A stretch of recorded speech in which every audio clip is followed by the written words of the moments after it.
India வந்து கனடாவுக்கு வர்ற இந்தியா அந்த நாவலுக்குள்ளேயே ஒரு பெரிய பயணம். இந்த நாவல்களை நம்ம படித்தோம்னா இப்போ எங்கள் ஊரில் இப்போ எழுதுனா கூட அவங்க வந்து ஒரே ஊருக்குள்ளே கதை எழுதியிருக்காங்க, ஒரே குடும்பத்துக்குள்ளே கதை எழுதியிருக்காங்க. ஆனால் தமிழ் நாவலுடைய பரப்பை வந்து விரித்து போட்டு அதை கொண்டு ஒரு காமிச்சு இதை நீங்கள் இன்றைக்கி ஒரு ஆங்கிலத்திலேயோ ஒரு ஃப்ரெஞ்சுலேயோ மொழிபெயர்த்தாக தமிழ் இலக்கியம் எப்படி பரவி இருக்கு அப்படிங்கிறத நீங்கள் படிக்க முடியும். அதுக்கெல்லாம் நான் வாய்ப்பை நீங்கள் உருவாக்கிட்டாங்க. அதனுடைய பெரிய பங்கு வேற ஏதாவது பத்திரிகையில், தமிழ் பத்திரிகைகள், தமிழ் இலக்கிய பத்திரிகையில் எங்கேயாவது இருக்கா அப்படின்னாக்க கொஞ்சம் தான் இருக்குது தமிழ்நாட்டில் இருக்கு. அதுக்கு ரொம்ப தீவிரமான பங்களிப்பு செஞ்ச ஒரு இதழ் அப்படின்னாக்க காலம் தான். காலத்தில் வரக்கூடிய கவிதைகள் இருக்கிறீங்க, அது முன்ன நடந்திருக்கு. இப்போ ஒரு பத்மநாபையர் ஏற்பாட்டில் நிறைய நூலகம் அதெல்லாம் அங்கெல்லாம் நடந்திருக்கு, அங்கேயே நிறைய இதழ்கள் வந்திருக்கு. ஆனால் ஏதாவது ஒரு விஷயத்தை தான் பேசிக்கிட்டு இருப்பாங்க. அதிகமாக அவங்க வந்து போர்க்காலத்தை பற்றி தான், அப்படியான இதழ்கள் ஐரோப்பாவில் வந்தது நிறைய வந்திருக்கு. என்கிட்ட கூட தொகுப்புலாம் வச்சுருக்கேன். ஆனால் இவர் வந்து தொடர்ந்து என்ன செய்கிறாருனாக்கா எல்லையை வந்து விரிச்சுக்கிட்டே இருக்கார். இப்போ நீங்கள் இந்த இதழில் கூட நீங்கள் பார்த்தீங்கன்னா ஒரு 2 பேருக்கு முக்கியம் கொடுக்குறாரு. ஒருத்தர் வந்து முதலில் அவர் ஈழம் சார்ந்த இடத்துக்கு சொந்தக்காரர், இன்னொருத்தர் சுகுமாரன், தமிழுடைய மிக முக்கியமான கவிஞர். எப்படி நீங்கள் வந்து சேரணும், வில்வரத்தனம் அப்படி ஒரு ஈழம் கவிஞரில் ஒரு 10 பேரை லிஸ்ட் போட்டால் அவங்கெல்லாம் அந்த 10க்குள்ளே இருக்கிற ஆட்கள். அந்த மாதிரி இங்கே வந்து தமிழில் வந்து சுகுமாரன், சுகுமாரனை பற்றிய கட்டுரைகள், சுகுமாரனுடைய நேர்காணல், அது அவருடைய ரெட்ராஸ்பெக்டிவ், அவர் பற்றின ஒரு மொத்தமான ஒரு விஷயத்தை வாசகர்களுக்கு கொடுக்கணும். தமிழ்நாட்டில் இருந்து ஒரு தடவை கொடுத்தாங்க, அதே நேரத்தில் புலம்பெயர்ந்து எழுத்தாளர்கள். அப்போ இந்த தன்மை தான் இந்த காலத்தினுடைய பங்களிப்பு. இது தொடர்ந்து தக்க வைக்கிறார். பெரிய ஆச்சரியமாக இருக்கும் எனக்கு செல்வம். ஆனால் செல்வம் எப்பயுமே அதெல்லாம் பற்றி பேச மாட்டேன். இதெல்லாம் எப்படி வாங்குறீங்க. சில பேருக்காக வந்து சில எழுத்தாளர்கள் நல்ல கதையெல்லாம் எழுதி கொடுத்துருவாங்க, நான் நினச்சிக்கிறேன். சேலத்துக்கு செல்வத்துக்கு மட்டும் எப்படியோ நல்ல கவிதைகள், நல்ல கதைகள், நல்ல கட்டுரைகள் வந்துக்கிட்டே இருக்கு. இந்த மாதிரியான கட்டுரைகள் நாங்கள் தமிழ்நாட்டில் வரக்கூடிய பத்திரிகைகள் இல்லை. எப்பயாவது வரும், அது ரொம்ப கேட்டு வாங்குவாங்க. ஆனால் இவருக்கு வந்து சேர்ந்துக்கிட்டு இப்போது அப்படியே பார்த்தீங்கன்னா அந்த தன்மை, உலகத்தன்மை அப்படிங்கிற சர்வதேசத்தன்மை அப்படிங்கிற விஷயத்தை இந்த காலம் தொடர்ந்து தக்க வச்சுக்கிட்டே இருக்கும். அதுதான் இந்த முக்கியமான ஒன்றா நினைக்கிறேன். அதை சொல்லணுங்கிறது எனக்கு ரொம்ப ஆசையாக இருந்தது. ஒரு சின்ன எல்லாத்த பற்றியும் என்னால் தனித்தனியாக பேச முடியாது.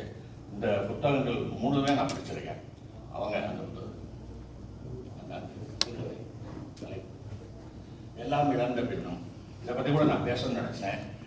செல்வத்தை கேட்டவன் அப்பையும் பேசுகிறாங்க அப்படின்னு சொன்னார். அதே மாதிரி இதையும் ஒரு அன்பர் எனக்கு இதை அனுப்பியிருந்தார், பிடிஎஃப் அனுப்பியிருந்தார். அதையும் நான் படித்தேன். அது வேறு யாரோ பேசுகிறாங்க, அதனால் அதுக்குள்ளே நான் போகலை. இந்த காலத்தில் எனக்கு எல்லாத்த பற்றியும் சொல்லலாம். ஆனால் சிறுகதைகள் மட்டும் நான் பேசுகிறேன்.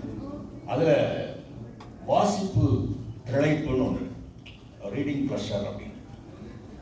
இந்த ரீடிங் ப்ளஷரை எப்படி உருவாக்குறது அப்படிங்கிறதுலாம் ஒரு ரைட்டருடைய தனித்தன்மைன்னு சொன்னாங்க. அவருடைய தனித்தன்மைங்கிறது என்னது, எதை எழுதுறதுங்கிறது ஒன்று, எதை எழுதுறதுன்னு ஒன்று இருக்குது, அதை எப்படி எழுதுறதுன்னு ஒன்று இருக்குது.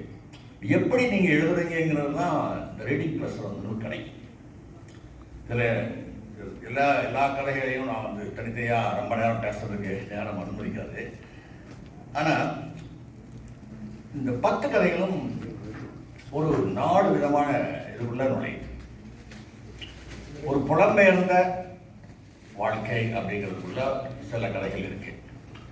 ஒரு ஒரு இன்னைக்கு மனிதர்களை ஆட்டி படைச்சிட்டு இருக்கக்கூடிய ஒரு மெய்யறிவு அல்லது செய்யறிவு, அதை பற்றின அதுக்கும் மனிதர்களுக்குமான விஷயம். மனிதர்கள் அந்த அதை எப்படி உள்வாங்கிறது, மனுஷன் பெரியவனா, இந்த செய்யறிவு பெருசா அப்படிங்கிற ஒரு கேள்வி. அது தொடர்பாக ஒரு 2 கதைகள் இருக்கு. அதை வந்து இவர்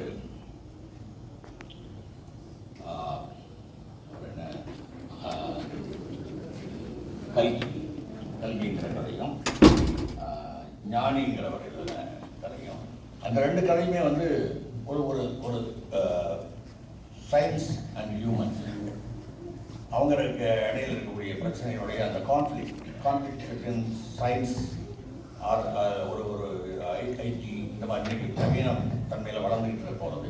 ஆனால் மனுஷன் பெரியவனா, மனிதனுடைய மூளை விட இந்த கணினி பெருசா அப்படிங்கிற கேள்வியை ஒரு கதையாக, இதுதான் ஐடியா. இதை கதையாக்குற போது கல்கின்னு ஒரு புராண மித்தாலஜிக்குள்ளே கொண்டு வர்றேன். இந்த மித்தாலஜியை கொண்டு வந்து ஒவ்வொரு மனிதர்களுடைய அழிவு நடக்கிற போது திரும்ப கடவுள் வருவார், கடவுள் வருவார். அடுத்த இந்த கலிகாலத்தில் திரும்ப கடவுள் வர போறார். ஒருவேளை கலிகாலத்தினுடைய அழிவு இந்த கணினியினால நடக்க போகுதோ, கணினியால தகவல் திரட்டி வச்சு மனிதர்கள் கொள்றதுதான் அவருடைய வேலையோ அப்படிங்கிற கேள்வி எழுப்பி, ஆனால் மனுஷன் தப்பிச்சிருவாங்க. மனிதனுடைய மூளை அறிவு அதை தப்பிச்சிடும் அப்படிங்கிறதுக்காக அந்த கல்கியை கதாபாத்திரமாக கொண்ட ஒரு அற்புதமான அந்த நரேசன் இருக்கு, நல்ல நரேசன் இருக்கு. ஞானியுடைய கதை இன்னொரு வேற ஒரு சின்ன கதை தான். இதுக்குள்ள புலம்பெயர்ந்த வாழ்க்கையினுடைய ஒரு 4 கதை இருக்கு. ஒன்று தர்மினியோட கதை. அது கதைன்னு கூட சொல்ல முடியாது, அவங்களே சொல்றாங்க கடைசி வரியில, இது ஒரு கவிதை கணம், ஒரு இது கவிதையா எழுதிருக்கலாம் அப்படின்னு ஒரு நண்பன் அவங்களுக்கே தோணி இருக்கு. அந்த கதையை ஒரு மனுஷனை காமிக்கிறாங்க. ஒரு ஹோட்டல் வாசல்ல பிச்சைக்காரனா இருக்கிற ஒரு மனுஷனை அந்த கதைக்குள்ள, அது மட்டும்தான் கதையெல்லாம் இல்லை, அவனை பற்றியே சொல்லிக்கிட்டே வராங்க. அவன் நிறுத்தி படிக்கிறதுக்கு ஏதாவது புஸ்தகம் கொடுத்துட்டு போங்கன்னு கேட்குறான். காசு கேட்கல, சாப்பாடு கேட்கல, அவங்க ஏதாவது கொடுக்குறாங்க. ஆனால் ஒரு நாள் நிறுத்தி படிக்கிறதுக்கு ஏதாவது புத்தகம் கொடுத்துட்டு போங்கன்னு கேட்குறான். அது அவங்களுக்கு ஒரு அதிர்ச்சி. அந்த அதிர்ச்சியை இப்போ புலம்பெயர்ந்து வாழ்கிற அவங்க என்ன இருக்கு, அதுக்குள்ள என்ன இழப்பு, புத்தகம் படிக்கலைங்கிறது ஒரு ஆளுக்கு ஒரு இழப்பு. அந்த ஒரு ஒற்றை கதாபாத்திரத்தை இன்னும் 2 கதை இருக்கு. ஒரே விஷயம்தான், 3 பேரும் 3 விதமாக எழுதியிருக்காங்க. ஜெயகரனுடைய கயல், அப்புறம் சோபா சக்தியினுடைய 3 குழந்தைகள், இவர் நெற்கொடுதாசனுடைய பேர் நிழல் உறைந்த காலம். நிழல் உறைந்த காலம்னு அந்த தலைப்பு எனக்கு இந்த கதைக்கு அது தேவையில்லை. ஏன்னா அது ஒரு பொயட்டிக்காக இருக்குது. ஆனால் கதை ரொம்ப ஜாலியாக ஒரு காமெடியாக இருக்குது, ரொம்ப நகைச்சுவையான ஒரு கதை. அதுக்கு ஏதுக்கு இப்படி ஒரு பெரிய கவித்துவமான தலைப்பு வைக்கணும்னு எனக்கு தெரியல.